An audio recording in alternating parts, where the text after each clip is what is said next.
I'm so sorry for staring into the viewfinder so much. Please forgive me.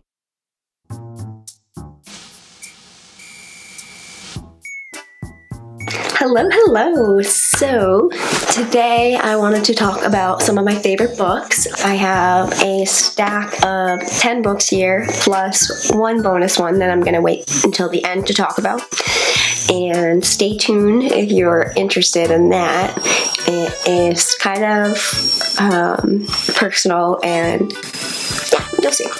So, the first book I want to talk about is this book, How to Think Like Leonardo da Vinci.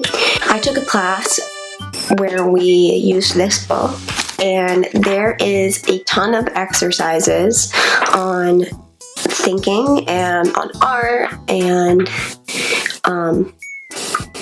I thought it was really, really good. It definitely helped to have our professor talking us through these exercises, and we did these exercises for a grade. But I think that even if you weren't taking it as a class and you went through these exercises, I think that you would find a lot of value in it. It's beautiful. It talks about problem solving, creative thinking, self-expression, enjoying the world around you, goal setting and life balance, and harmonizing body and mind. All of the exercises were super, super helpful, and I found it extremely interesting. There's exercises on sensory awareness and writing and art, how to learn, how to analyze your experiences and reframe questions. So I highly recommend this. The next two books are also kind of in the self-help genre. This one is Grit by Angela Duckworth, and I found this to be one of the best self-help books. This one just spoke to me. It talks about the importance of passion and perseverance, which I find super inspiring. I'm not the smartest, I'm not the most talented, but I do have a lot of heart, and this book is for anyone that feels similarly. I feel that she just explains her experiences really well and in an interesting manner, and I felt inspired throughout the entire read. It wasn't as redundant as a lot of other self-help books, so for that I felt like it was an easy read. The next book that I have is The Power of Habit by Charles Duhigg. I don't really know why I have a sticky note on it.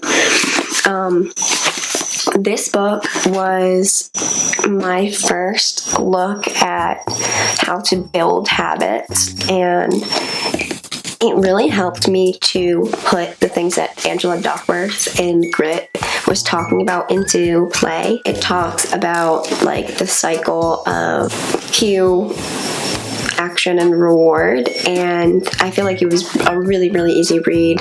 It covered pretty much everything you would want to know about how to build habits. It frames things in a really understandable way, and it is also one of my favorite self-help books.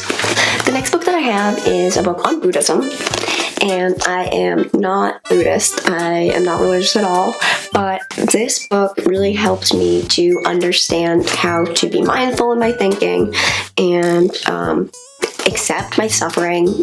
And I find that Buddhism has a lot of really, really helpful teachings, and I think that they can be used whether you truly identify as a Buddhist or not. It really helped me to understand what Buddhism is all about.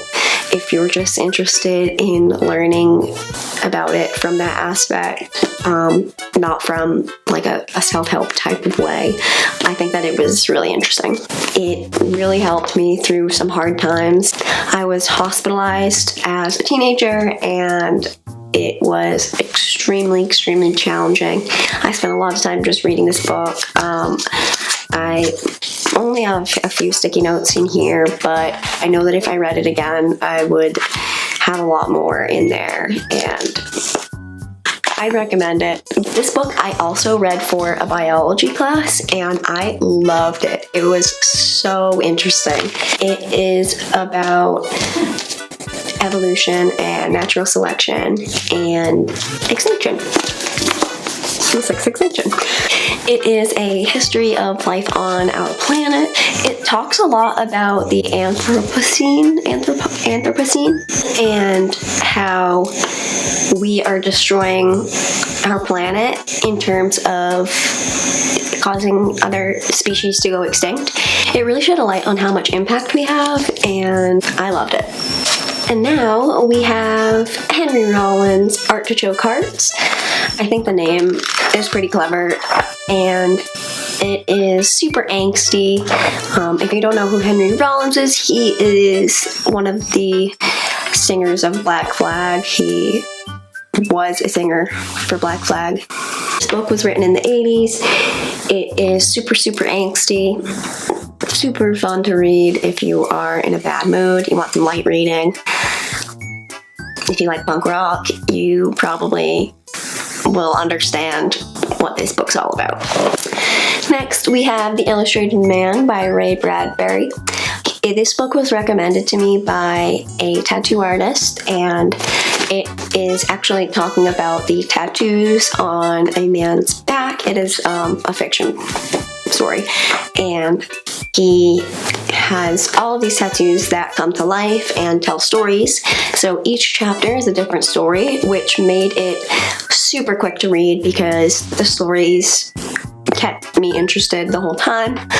And they all have something really interesting to say. They're all very, very different. And it is magical, imaginative, and has some really thoughtful stories. It kind of made me think deeper about art, and for that, it's an A+ read. This next book I read in high school.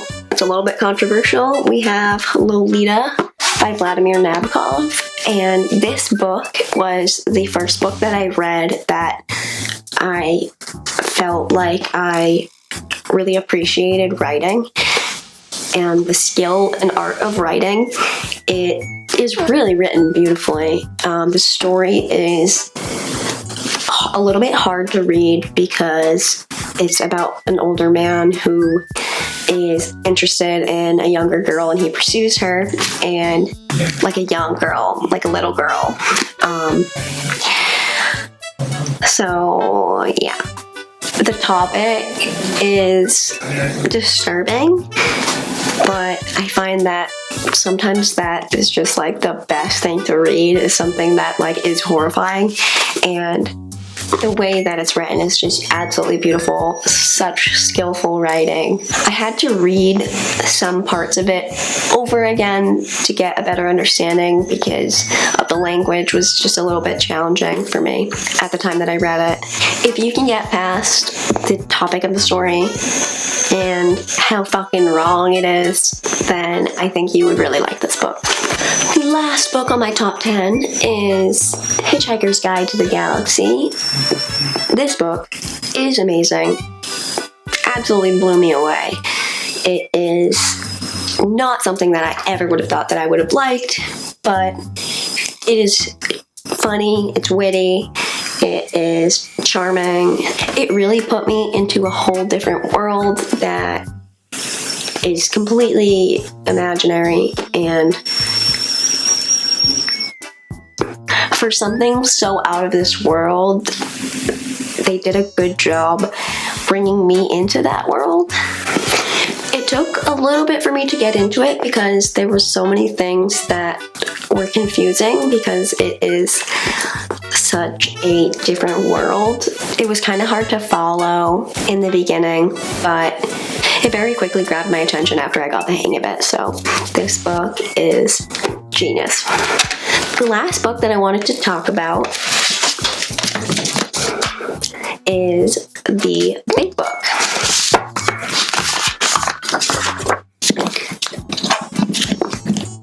The Big Book.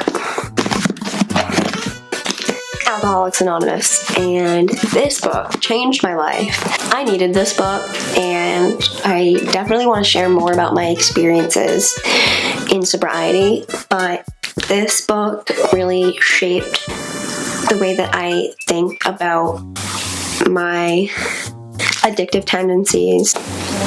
This book is life-changing. It is all about community and perseverance, and it really helped me through some dark times.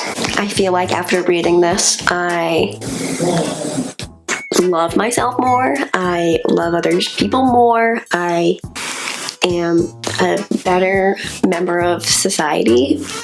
It started to get pretty boring halfway to 3/4 of the way through.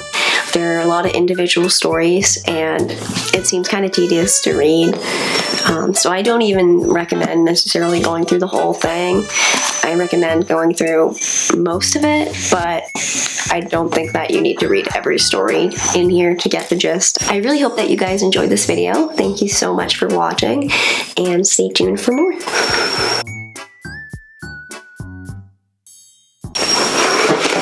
Booyah! Booyah, booyah, booyah, booyah, booyah, booyah, booyah, booyah, booyah.